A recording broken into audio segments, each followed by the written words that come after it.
Hello everyone, मेरा नाम लोकेश यादव है और लोग मेरे को धुलेरा मैन भी कहते हैं। आप लोगों को धुलेरा के बारे में दुनिया भर के सोशल मीडिया पे रील्स मिल रही होंगी। काफी लोगों ने एडवर्टाइज किया होगा कि 10 लाख में प्लॉट मिल रहा है, 15 लाख में प्लॉट मिल रहा है, धुलेरा फ्यूचर सिटी है, धुलेरा में ये प्रॉमिसेस हैं, धुलेरा में वो प्रॉमिसेस हैं। लेकिन मैं आपको आज धुलेरा एज ए कॉन्सेप्ट बेचने नहीं आया हूं, क्योंकि ये तो आज पिछले 1.5 साल से, जब से last year vibrant Gujarat summit हुआ था, तब से लेकर अभी तक काफी लोगों में जागरूकता ऑलरेडी आ चुकी है कि धुलेरा में उनको क्यों इन्वेस्टमेंट करना चाहिए।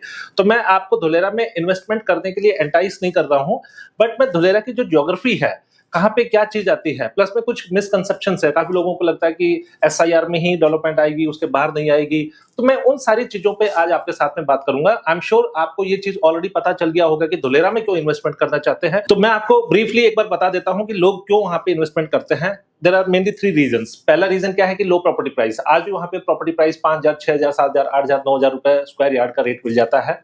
सेकेंडली, वो एक इनिशियल स्टेज पे है जिसकी वजह से एक्सपोनेंशियल ग्रोथ आती है, जो कि एनसीआर में पॉसिबल नहीं है। तीसरी, आप लोगों ने, बहुत सारे लोगों ने स्टोरी सुनी होगी कि गुड़गांव में लोगों ने 400 रुपए, 500 रुपए गज पे जमीन खरीदी थी, जो आज 4 लाख, 5 लाख रुपए पे भी अवेलेबल नहीं है। तो किसी भी सिटी में जो इनिशियल फेज में इन्वेस्टमेंट करने का जो अपॉर्चुनिटी होती है, वो अपॉर्चुनिटी आज आपको धुलेरा देती है। बट एज आई प्रॉमिस्ड, मैं धुलेरा आज नहीं बेच रहा हूं, मैं आपकी धुलेरा की ज्योग्राफी के बारे में आपको मैं बता देता हूं। तो धुलेरा की जो ज्योग्राफी है, मैं ड्रॉ करता हूं इसके ऊपर। तो इस पे आप ये समझिए कि धुलेरा आपका पूरा इस तरीके से है। ये आपका धुलेरा आ गया। कि धुलेरा के बिल्कुल बीचों बीच आपका एक्सप्रेसवे जा रहा है, और इस साइड में ये जो लोकेशन है, ये है अहमदाबाद। ये एमडी में शॉर्ट में लिख रहा हूं इसको, और इधर है भावनगर, मैं इसको बीएच लिख रहा हूं सिर्फ। इसी के पैरेलल ही एक और आपका नेशनल हाईवे 751 जाता है, जो इवेंचुअली वटामन होते हुए मुंबई निकल जाता है। तो ये भी आपका भावनगर से आया है। इस नेशनल हाईवे का नंबर है नेशनल हाईवे नंबर 751 एनएच। जो आज की कनेक्टिविटी है वो आपकी इस तरीके से आती है, यहाँ पे इस तरीके से, एंड देन दिस एंड ये जो लोकेशन, ये जो रास्ता है, ये है आपका नेशनल हाईवे 47 जो इवेंचुअली राजकोट पे जाता है। यहां से बगोदरा से जब आप मुड़ते हैं तो ये स्टेट हाईवे नंबर 1 आता है। फिर then there is a place called Phedra. ये फेदरा काफी पॉपुलर है, क्योंकि यहाँ पे एक पॉपुलर फूड जॉइंट है, गैलोप्स। काफी लोगों ने, जो आप लोगों ने ट्रैवल किया है, आई एम श्योर वहां पे आपने चाय नाश्ता किया भी होगा। तो यहाँ से, और ये जो पीपली चौकड़ी है, पीपली टी पॉइंट का रास्ता है, ये एक छोटा सा स्टेट हाईवे है, स्टेट हाईवे नंबर 40, जो अभी 4 लेन का है। ये काफी अच्छी यहाँ पे एनर्जी एंड वाइब्स है। रीजन क्या है कि इस रोड पे रनिंग रोड है, दुनिया भर के प्रोजेक्ट्स आपको मिलेंगे। और मैं बोलूंगा कि धुलेरा की आज की जो सबसे one of the best location है, और आई वुड से द बेस्ट लोकेशन है, वो यही रोड है। रीजन क्या है कि आज कनेक्टिविटी यहाँ से आ रहे हैं लोग, दुनिया भर के ट्रैफिक आ रहे हैं, यहाँ पर आपको अच्छे फूड जॉइंट्स मिल रहे हैं, यहाँ पे कई कमर्शियल, और एक इनफैक्ट मैंने सुना है कि एक जो डेवलपर है वो अपना एक होटल भी लेके आ रहे हैं वहां पे, और काफी अच्छी अच्छी प्रॉपर्टीज यहाँ पे बन रही है। तो इस रोड की एनर्जी ही अलग है। बट इसके अलावा यहाँ पर एक आपका क्लोवर लीफ बन रहा है, जैसे आपने एम्स में देखा होगा उस तरीके का। तो ये जो डिस्टेंस है, ये एक्सप्रेसवे है, और एक्सप्रेसवे का नाम है एनई, नेशनल एक्सप्रेसवे नंबर 8। यहां से 70 किलोमीटर चलने के बाद में 70 किलोमीटर, ये पहला क्लोवर लीफ आता है जहां पर आप धुलेरा में एंटर कर रहे हैं। इस क्लोवर लीफ से एक एलिवेटेड रास्ता जाता है 4 किलोमीटर का, जो धुलेरा के एयरपोर्ट को जोड़ता है। तो this location is airport of Dholera. और ये जो आपका डिस्टेंस है, ये रफली 4 किलोमीटर के आसपास की डिस्टेंस बनती है। सो अब कोई भी अहमदाबाद से आएगा, उसको एयरपोर्ट आएगा, वो यहां से एंट्री एग्जिट ले सकता है। दूसरा जो आपका यहां से एग्जिट जाएगा, ये आपका यहां पे बनेगा, जो लगभग 500-600 मीटर की डिस्टेंस पे है। मैं रफली इसको 500 मीटर लिख देता हूं, ठीक है। और ये फिर इस तरीके से national highway and then state highway पे कनेक्ट हो जाता है। ये आपकी ज्योग्राफी हो गई। अब क्योंकि देखो, वैसे तो धुलेरा में बहुत सारी चीजें हैं जो प्रॉमिसिंग है, जैसे टाटा सेमीकंडक्टर क्या है, रिन्यू पावर है, आइनॉक्स एयर प्रोडक्ट्स है, बहुत सारी चीजें हैं, और वो सारी की सारी इन प्लेस है और टाइम के साथ में बढ़ भी रही है। लेकिन जो एयरपोर्ट की डेवलपमेंट है, वो सबसे तेजी से बढ़ रही है। जैसे वहां पे अभी रनवे का काम कंप्लीट हो चुका है, टर्मिनल बिल्डिंग का काम शुरू हो रखा है, 2027 दिसंबर तक वो फुल्ली ऑपरेशनल हो जाएगा। तो एयरपोर्ट की वजह से जो ग्रोथ आएगी, वो एक डिफरेंट रहेगी। और वो मैं कहता हूं कि इवन धुलेरा अगर और भी लेट्स से 3 साल 5 साल के पीछे डिले भी होकर भी चलता है, because of any XYZ reason, ये एयरपोर्ट है जो आपका ऑपरेशनल हो रहा है, और ये एयरपोर्ट अहमदाबाद का फ्यूचर में प्राइमरी एयरपोर्ट भी बनेगा। तो इस एयरपोर्ट के सराउंडिंग में जो प्रॉपर्टीज हैं, वो आप ये समझो कि ड्यूअल एडवांटेज रखती है। कैसे ड्यूअल? एक तो जो धुलेरा की ग्रोथ स्टोरी है, वो तो सारा का सारा जाएगी, तो उसकी विसिनिटी में जाने का भी इसको एडवांटेज मिल रहा है। अब यहां पर हमारे पास में एक प्रॉपर्टी है, लेट्स से ब्रीज रेजिडेंसी, जो एक 35 एकड़ की पूरी टाउनशिप है। मैं इसके बारे में बाद में बात करूंगा, लेकिन अभी जैसे मैंने बोला कि अभी मैं आपको धुलेरा या कोई प्रॉपर्टी पिच करने नहीं आया हूं, अभी मैं धुलेरा की ज्योग्राफी आपको समझा रहा हूं। अगर ज्योग्राफी में हम, जैसे आप लोगों में काफी लोगों को एक क्वेरी हो गई या इंटरनेट पे भी आपने पढ़ा होगा कि आप लोगों को लगता है कि एसआईआर में ही प्रॉपर्टी लेना चाहिए, तो मैं आपको बता देता हूं कि एसआईआर बेसिकली एक एक्ट है, बट हाँ यस, जो आप चीज रेफर करना चाहते हैं वो टाउन प्लानिंग एरिया है। सो टाउन प्लानिंग एरिया किस तरीके से डिवाइड है, गवर्नमेंट ने इस पूरे धुलेरा में 33 गांव की जमीन को शामिल किया गया है, जिसमें से आप ये मान के चलिए इस तरीके की एक मैं लाइन खींच रहा हूं, हालांकि ऐसी कोई फिजिकल बाउंड्री बननी नहीं है, बट सिर्फ एक मतलब आपको समझाने के पर्पस से। एक्जैक्ट 22 गांव है वो आपके इधर है और 11 गांव है आपके इधर है। इस जो 11 गांव का जो एरिया है इसको बोलते हैं डेफिनेट जोन, डेफिनेट जोन, और इसको बोलते हैं लैंड पूलिंग जोन, जो कि इवेंचुअली आपका टाउन प्लानिंग एरिया बनता है। अब लैंड पूलिंग क्यों मैं आपको बोल रहा हूं, इसमें गवर्नमेंट बोल रही है कि हम पुराने इंफ्रास्ट्रक्चर को पूरे को डिमोलिश करेंगे और नए सिरे से बनाएंगे। तो इसका मतलब यह है कि जो 22 गांव हैं उनको छोड़ के, उनसे 500 मीटर के बफर को छोड़ के बाकी जितना भी पुराना इंफ्रास्ट्रक्चर है, वो रोड है, बिजली के खंबे हैं, कोई छोटा मोटा सीवेज सिस्टम है, इलेक्ट्रिसिटी सिस्टम है, कुछ भी है, उसको डिमोलिश करके और कंप्लीटली नए सिरे से बनाया जाएगा। जैसे आपने 22 स्क्वायर किलोमीटर का जो एक्टिवेशन एरिया बना हुआ है, एग्जैक्टली वैसा ही। अब ये पूरी की मतलब वैसे एक्टिवेशन एरिया जैसा पूरा डेवलपमेंट में काफी हर्डल्स आ रही थी, काफी लोगों की अलग अलग जगह पे जमीनें आ रही थी, तो गवर्नमेंट ने क्या किया कि इस पूरे सारे एरिया की लैंड की पूलिंग कर दी। एग्जाम्पल के तौर पे मैं मान लो वहां का फार्मर हूं, मेरी एक जमीन यहाँ पे पड़ी है, एक यहाँ पे है, एक यहाँ पे है, एक यहाँ पे है, तो गवर्नमेंट ने बोला, लेट्स से ये सारी एक एक एकड़ है, तो गवर्नमेंट ने बोला लोकेश ये तेरे चारों एकड़ को हम क्लब कर रहे हैं, पूलिंग कर रहे हैं, और इसमें से 2 एकड़ का तो तेरे को कॉम्पनसेशन दे देंगे जो कि गवर्नमेंट यूज करेगी इंफ्रास्ट्रक्चर को यूज बनाने में, और 2 एकड़ का मेरे को एक लैंड पार्सल मिल जाएगा। अब ये जो एक्वायर किए हैं इनको बोलते हैं ओपी, ओरिजिनल प्लॉट, और ये जो बाद में मेरे को फ्यूचर में मिलेगा इसको बोलते हैं एफपी, आपका फाइनल प्लॉट। अब ये जो प्लॉट है गवर्नमेंट ने इसकी मेरे नाम पे रजिस्ट्री कर दी है, मेरे को इसका साइज बता दिया है, सर्वे नंबर बता दिया है, फाइनल प्लॉट नंबर बता दिया है, कौन से टाउन प्लानिंग में पड़ेगा ये भी बता दिया है, और किस पर्पज ऑफ यूज से मैं कर सकता हूं वो भी बता दिया है, और इवन ये भी चीज क्लियर होगी कि कितने मीटर रोड पे किस डायरेक्शन में मेरा मिलेगा प्लॉट। लेकिन आज मैं किसी भी को जाके उसकी जियो कोऑर्डिनेट्स नहीं समझा सकता। रीजन क्या है, क्योंकि सरकार ने ये जब रोड बनेगा तब इसका अलॉटमेंट मिलेगा। जैसे इसके साथ में मान लो ये ऐसी रोड जा रही है और ये रोड बन जाएंगी, तब जाके मेरे को अलॉटमेंट मिलेगा और तब जाके मैं किसी को दिखा सकता हूं कि ये लैंड पार्सल मेरा है। बट यस, लीगली मैं आज इसको ओन करता हूं, लीगली मैं इसको बेच सकता हूं, लीगली मैं इसमें मतलब किसी को भी ये डॉक्यूमेंट्स दिखा सकता हूं कि ये मेरी रजिस्ट्री है और ये सारी चीजें हैं, बट मैं किसी को जाके दिखा नहीं सकता।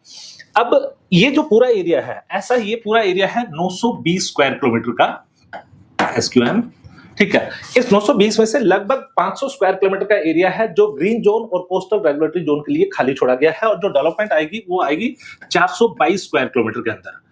इस 422 स्क्वायर किलोमीटर में जो सरकार ने अभी तक डेवलप किया है वो सिर्फ 22.5 स्क्वायर किलोमीटर का ही यूज किया, डेवलप किया है, जो एक्टिवेशन एरिया बोलते हैं, जो टाउन प्लानिंग 2 में आता है।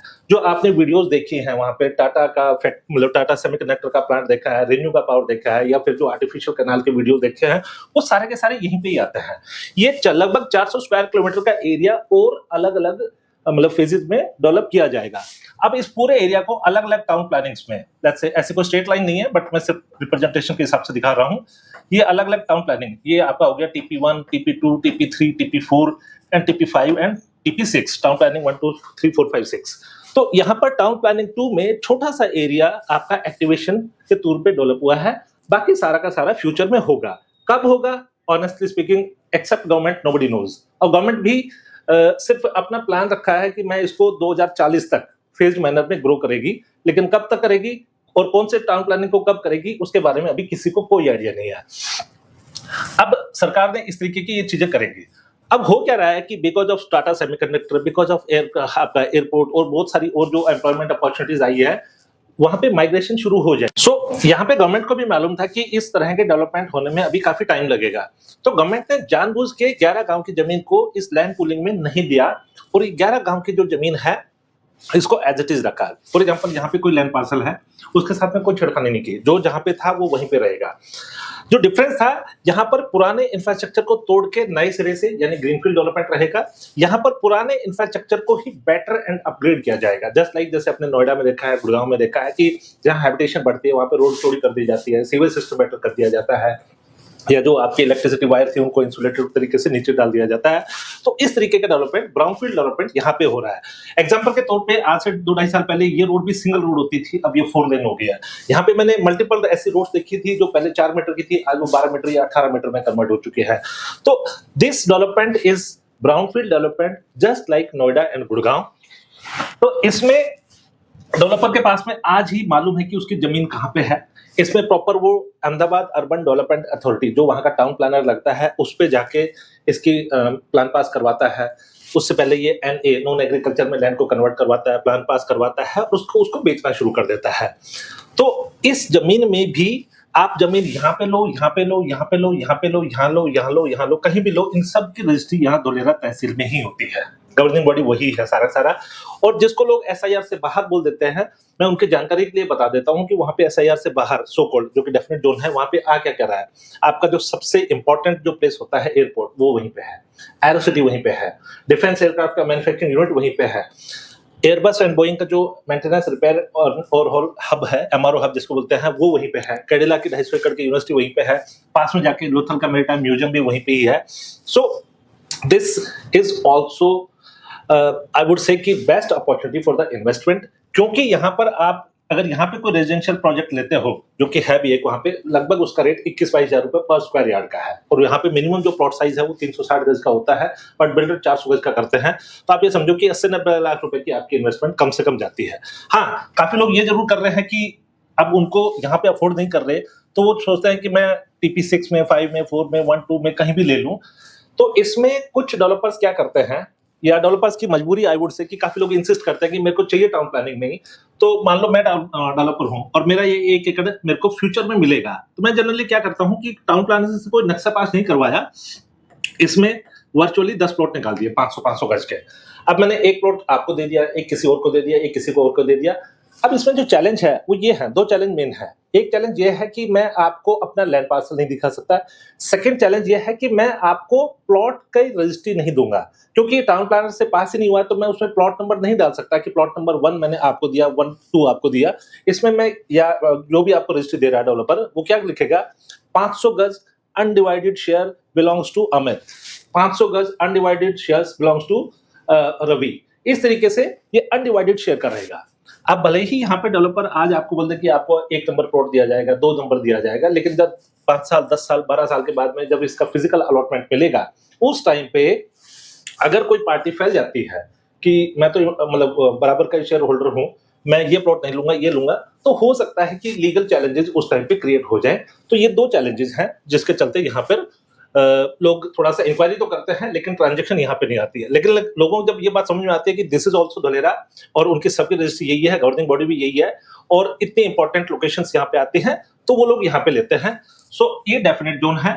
अब इसमें आप जो कभी भी धोलेरा में प्रॉपर्टी लेते हो, तो आप 2 चीजों का बिल्कुल ध्यान रखना। एक जो सबसे इंपॉर्टेंट मैटर करेगी वो करेगी लोकेशन, और दूसरा क्या जाएगा कि उसकी डेवलपमेंट। एग्जाम्पल के तौर पे अब ये एक प्रोजेक्ट है हमारा ब्रीज रेजेंसी। अब ये लगभग 300-400 मीटर डिस्टेंस है स्टेट हाईवे से, और यहाँ से ये वही 300-400 मीटर के डिस्टेंस और 500 मीटर आगे, मतलब एयरपोर्ट से लगभग 5-6 किलोमीटर के डिस्टेंस पे ये आपको पड़ता है। और आपका अपकमिंग मेट्रो स्टेशन हो गया या airport sorry PPA diamond junction हो गया, इससे भी 1-1.25 किलोमीटर के डिस्टेंस पे पड़ता है। नेशनल हाईवे से भी वही 500-600 मीटर के डिस्टेंस पे पड़ता है। तो लोकेशन वाइज आई वुड से 10 में से 10 नंबर दिए जाते हैं। लेकिन अब इसमें जो दूसरी खास बात है वो ये है कि इसके अंदर बिल्डर आपको सारी एमिनिटीज एंड फैसिलिटीज दे रहा है। इसमें आपको आपका क्लब हाउस दिया जा रहा है, क्लब हाउस के ऊपर गेस्ट रूम्स हैं, नीचे क्लासिक रेस्टोरेंट है, दूसरी साइड में सीनियर सिटीजन एरिया है, किड्स प्ले एरिया है, आगे उसके लॉन टेनिस बैडमिंटन कोर्ट है, पीछे स्विमिंग पूल है, और आगे कबाना गजीबो है, क्रिकेट ग्राउंड है, और आपका मंदिर है, पार्टी लॉन है, शॉपिंग कॉम्प्लेक्स है। तो इस तरीके से 40 के आसपास एमिनिटीज आपको डेवलपर ये दे रहा है। तो इस तरीके की जब आप चाहोगे, जब यहाँ पे कोई भी जब इंसान काम करने आएगा, वो चाहेगा कि उसकी फैमिली एक सेफ सिक्योर एनवायरनमेंट में सारी फैसिलिटीज के साथ में रहे। तो उस टाइम पे जब कंपैरिजन आएगा कि इसी के सामने मान लो एक प्रोजेक्ट ऐसा है जिसमें कोई डेवलपमेंट नहीं है, बेसिक डेवलपमेंट है, रोड, रास्ते, बिजली, पानी और बाउंड्री वर्सेस सारी एमिनिटीज, तो ऑब्वियसली सेम लोकेशन होने के बावजूद भी इसको ही चूज किया जाएगा। तो इसीलिए मैं बोल रहा हूँ कि एक लोकेशन और एक एमिनिटीज, ये 2 चीज बहुत मैटर करती है। अब दूसरी मैं बात करता हूँ कि यही प्रोजेक्ट आपका और पीछे जाके ये वाला बेसिक वाला यहाँ पे हो जाता है। तो ये प्रोजेक्ट लेट्स से एग्जांपल के तौर पे आज 8,000 रुपए का है, बिना डेवलपमेंट पे इसी लोकेशन पे आपको 6,000 का रेट मिल जाएगा, और इसी को ही अगर 10-12 किलोमीटर चल जाएगा तो ये 5 से 4 या 5,000 रुपए के रेट पे भी मिल जाएगा। तो इस तरीके से प्राइस वेरिएशन भी वहां पे मल्टीपल होते रहते हैं। दूसरा जो एक बड़ा एडवांटेज मैं आपको बोलूंगा डेफिनेट जोन में लेने का, वो ये है, ऑब्वियसली वो तो लैंड पार्सल आप देख सकते हो, प्लॉट की रजिस्ट्री होगी, एमटीज होंगी, वो तो सारा है ही है। बट इसमें मैंने जितने भी प्रोजेक्ट्स देखे हैं, जो डेवलपर देख रहे हैं, वो क्या कर रहे हैं कि उनके पास में एक छोटा लैंड पार्सल है जो कि है वर्चुअली, उसमें किसी प्रोजेक्ट में आपको 20 प्लॉट मिलेंगे, किसी में 25 मिलेंगे, किसी में 30 मिलेंगे। मैंने जो हाईएस्ट देखा है वो 35-36 के आसपास देखा है। तो उनमें आपको एमिनिटीज के नाम पे सिर्फ एक पार्क मिलेगा और कुछ नहीं। बट क्योंकि ये 35 एकड़ 40 एकड़ की टाउनशिप यहाँ पे आपको मिलती है, तो यहाँ पर आपको क्लब हाउस, स्विमिंग पूल और ये वो सारी चीजें मिलती है। तो दूसरा एडवांटेज आपका ये भी है डेफिनेट जोन में लेने का। So this is all about definite zone versus land pooling zone, जिसको आप SIR रीजन या टाउन प्लानिंग एरिया बोलते हैं।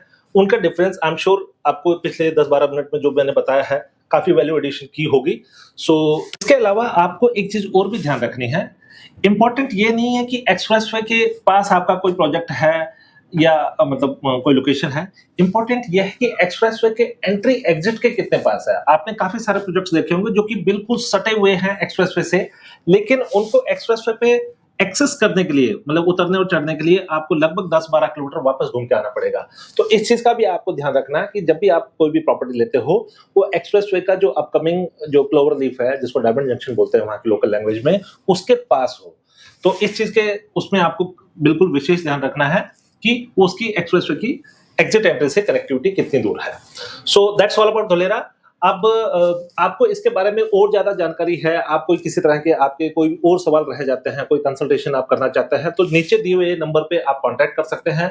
मैं और मेरी team we are very happy to assist you for the further inquiries. और आपको कोई भी इसमें इन्वेस्टमेंट करनी है तो भी वो नीचे दिए हुए नंबर पे ही आप इसको रीच आउट कर सकते हैं। मैं या मेरी टीम से कोई भी आपको हम रीच आउट करेंगे। Thank you so much.